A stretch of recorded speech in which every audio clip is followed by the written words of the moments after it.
Hello friends, आप सभी का मेरे YouTube channel exam top network में मैं राहुल हार्दिक स्वागत करता हूं। तो फ्रेंड, जैसा कि आप सभी को पता है यूपीपीसीएस का इंटरव्यू चल रहा है, तो उसी कड़ी में हमारे साथ एक सर हैं। तो चलिए इन्हीं से जानते हैं इनका इंटरव्यू कैसा गया और इनकी अभी तक की जर्नी कैसी रही। तो सर, आपका जब आप अंदर प्रवेश किए तो इंटरव्यू का कैसा माहौल था और बोर्ड का क्या माहौल था अंदर? इंटरव्यू का माहौल काफ़ी कॉर्डियल था, बहुत थोड़ा सहज था। मैं ये नहीं कहूँगा कि बहुत टेंस था, और वो लोग आपको वैसे ही कंफर्टेबल फील कराते हैं। अगर आप घबराहट में भी हो तो वो खुद पूछते कि आर यू कंफर्टेबल, तो उससे कोई बहुत ज़्यादा मुझे समस्या। मॉक इंटरव्यू जैसा तो नहीं था ना? मॉक इंटरव्यू में काफ़ी डराया जाता है कैंडिडेट्स को। नहीं, मॉक इंटरव्यू जैसा बिल्कुल नहीं था। मॉक इंटरव्यू से बहुत ही अलग होता है जो रियल इंटरव्यू होता है। कुछ मॉक इंटरव्यूज़ बेहतर होते हैं, बेहतर फीडबैक मिलता है। जैसे मुझे जो फीडबैक मिला वो काफ़ी बेहतर था, क्योंकि उसमें कई सारे एक्स पैनलिस्ट भी बैठे हुए थे। और ओवरऑल ये होता है, अगर कहीं से फीडबैक आपको ख़राब भी मिलता है, आपको डरना नहीं है, आपको पूरे कॉन्फिडेंस के साथ जाना है। अगर कोई क्वेश्चन नहीं भी आता तो आप सॉरी बोल सकते हो, उससे कोई दिक्कत नहीं है। तो सर, हमारे व्यूअर्स को आप अपना नाम बताइए और आपका एजुकेशनल बैकग्राउंड क्या है और आप कहाँ से हैं? मेरा नाम अक्षय पांडे है, मैं प्रयागराज का ही निवासी हूँ, और मेरी जो डिग्री है वो मैंने यूनिवर्सिटी ऑफ इलाहाबाद से ली है, और मिडिवल हिस्ट्री और इंग्लिश लिटरेचर में। और सर, यहाँ पे आपका ऑप्शनल सब्जेक्ट कौन सा था और आपका अटेम्प्ट कौन सा था यूपीपीसीएस में? पॉलिटिकल साइंस और आईआर मेरा ऑप्शनल सब्जेक्ट था। मेरा चौथा अटेम्प्ट था ये यूपीपीसीएस में, और दूसरा इंटरव्यू था। और सर, बोर्ड कौन सा था आपका इसमें इंटरव्यू में, और आपका इंटरव्यू कितने समय तक चला? मेरा बोर्ड का नाम था डॉक्टर हरीश प्रताप सिंह सर के बोर्ड में मेरा पड़ा था इंटरव्यू, और मेरा इंटरव्यू अराउंड 18 से 20 मिनट तक चला होगा। तो सर, किस प्रकार से, किस सेगमेंट से ज़्यादा क्वेश्चन आपसे पूछे गए? जी, 90% क्वेश्चन मेरे ऑप्शनल के अराउंड से ही पूछे गए थे। हाँ, तो किस प्रकार के सर कुछ क्वेश्चन अगर बता पाए हमें तो? रशिया यूक्रेन युद्ध से क्वेश्चन पूछे गए थे। G20 समिट जो कि भारत इस साल होस्ट करने वाला है, उससे क्वेश्चन पूछे गए थे। शांग्री-ला डायलॉग से पूछे गए थे। क्वाड ग्रुप से पूछे गए थे। क्वाड में भी ये पूछा गया कि मतलब अभी नहीं, जो पहले की नीति थी, किस नीति से बना था। हालांकि उसका तो मुझे नहीं आता था, इस समय का पता था, तो मैंने बोला सॉरी सर, उस समय का नहीं पता मुझे।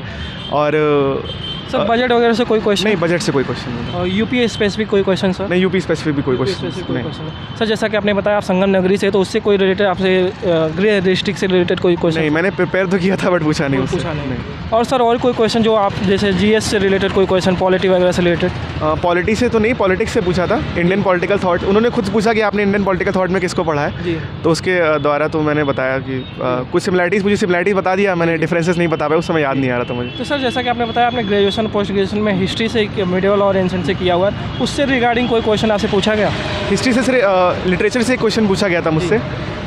कालिदास को क्यों कहा जाता है कि वो शेक्सपियर ऑफ इंडिया है, बल्कि शेक्सपियर को क्यों नहीं कहा जाता कि वो कालिदास है इंग्लैंड के?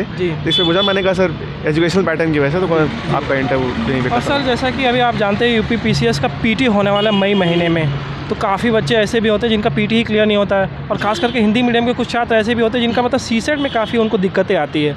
तो सीसेट को लेकर आपकी क्या स्ट्रेटजी रही, और पीटी को स्पेसिफिक आपकी क्या स्ट्रेटजी रही अभी तक? सबसे पहले आपने पूछा सीसेट के लिए अगर थोड़ी सी कमज़ोर है आप, तो सिर्फ प्रैक्टिस करिए, उसमें कोई और उसमें कोई अलग से वो नहीं है कि आपकी कोई ऑप्शन नहीं है इसके अलावा, ठीक है। सर, पीटी के लिए ये है कि जितने ज़्यादा आप फैक्ट्स को रट सकते हो, पहली चीज़। दूसरा है कि आप जो भी पहले का प्रीलिम्स का पैटर्न रहा है यूपी का, आप 4-5 साल पहले के पेपर्स को आप लगाइए, अच्छे से समझिए कि किस जगह से कहाँ से कौन से पोर्शन ज़्यादा क्वेश्चन पूछे जा रहे हैं उसको, और फैक्ट्स पे आप ध्यान रखिए, और करंट अफेयर्स को काफ़ी अच्छे से तैयार करिए।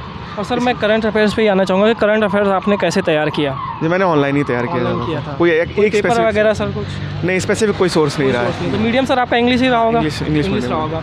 तो सर, मैं ये जानना चाहूँगा कि जैसे कि अभी आज के न्यूज़पेपर में एक खबर आई है कि यूपीपीसीएस से ऑप्शनल सब्जेक्ट हटाया जा रहा है, तो उसके रिगार्डिंग आपका क्या राय है कि वो ऑप्शनल सब्जेक्ट हटने से जो मतलब साइंस बैकग्राउंड के जो बच्चे थे, बहुत सारा डिबेट था कि साइंस बैकग्राउंड के बच्चों को काफ़ी ज़्यादा मार्क्स मिलते हैं एज़ कम्पेयर टू जो ह्यूमैनिटी सब्जेक्ट्स के हैं, तो ऑप्शनल सब्जेक्ट से हटने से कितना फ़ायदा होगा ह्यूमैनिटी के बच्चों को? ये सबसे पहले तो लेवल प्लेइंग फील्ड मिलेगी सभी बच्चों को, चाहे वो ह्यूमैनिटीज़ के हों चाहे साइंस वाले हों। ये ऑप्शनल हटना किसी के खिलाफ नहीं है, मैं ऐसा नहीं मानता कि साइंस वाले के खिलाफ है या ह्यूमैनिटीज़ के पक्ष में। ये सबको एक लेवल प्लेइंग फील्ड लाएगा कि आप एक फेयर कंपटीशन के भाव से आप आइए, और उसके रूप से ही आपका चयन हो, आपका कोई भी अनफेयर एडवांटेज ना हो। जी।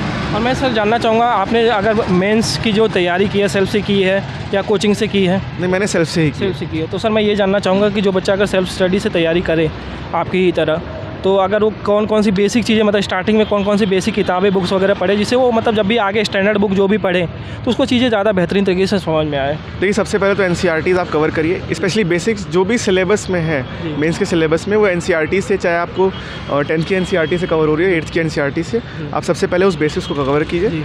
और उसके बाद अगर आपको लगता है कि उसमें और ज़्यादा आपको पढ़ने की ज़रूरत है, आपको और अंडरस्टैंडिंग है, तो आप स्टैंडर्ड बुक की तरफ जा सकते हो। बेसिकली सर ये है कि आप ऑनलाइन माध्यम से पढ़िए, NCERT से पढ़िए, सिलेबस कवर होना आपका ज़रूरी है। सर और मैं ये जानना चाहूँगा जैसे कि कभी कभी तैयारी में लो फेस आता है, जैसे आपको भी तीसरा अटेम्प्ट लगा है यहाँ तक पहुँचने में, चौथा अटेम्प्ट सॉरी सर, चौथा अटेम्प्ट लगा है, तो कभी कभी जब भी लो फेस आता है तैयारी के दौरान, डीमोटिवेशन होता है, काफ़ी निराशा होती है कभी कभी कि मतलब कि छोड़ दें हम तैयारी, तो उसके लिए उस टाइम पे आप क्या करते थे?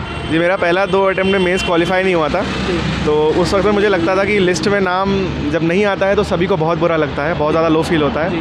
पर ये है कि आपको अगर बनना है, आपको अगर चाहिए, तो आपको आगे लगना पड़ेगा, आपको खुद से उठाना पड़ेगा। कोई अगर नहीं भी उठा रहा है आपको, तो वो खुद से लगना पड़ेगा, खुद को समझाना पड़ेगा कि नहीं मैं इस काबिल हूँ कि मैं कर सकता हूँ, और खुद को जितना ज़्यादा मोटिवेट कर सकिए। हाँ, इसका मतलब ये नहीं आप 16 घंटे पढ़िए, लेकिन जितना हो सके खुश रहिए और सिर्फ अपने लक्ष्य पे नज़र रखिए, बस वो हो जाएगा, कोई बड़ी बात नहीं है। मैं तो सर हमेशा से कभी कोई ब्राइट स्टूडेंट रहा नहीं, मेरे को 10th पोजीशन भी नहीं आती थी कभी स्कूल में। मतलब तो आप एवरेज स्टूडेंट रहे हैं हमेशा से, और आपने अभी हाँ मैं हमेशा एवरेज। हाँ ओके, तो सर आपने अपना कीमती वक्त हमें दिया, उसके लिए बहुत बहुत धन्यवाद, और आपके परिणाम के लिए हमारी तरफ से, हमारे चैनल की तरफ से हार्दिक शुभकामनाएँ। Thank you.